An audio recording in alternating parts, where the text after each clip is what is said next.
ஆனந்த வாழ்வருளும் காமாட்சி தாயே,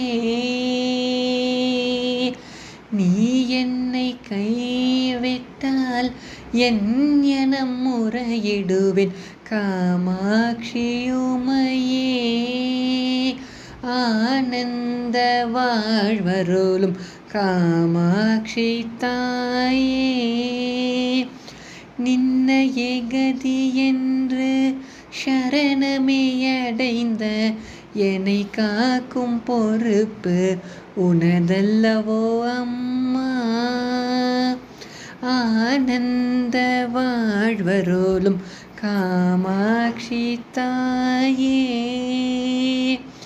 ஆதிசங்கர குருவின் ஸ்ரீ சக்கரம் தன்னிலே நித்யவாசம் செய்யும் பரம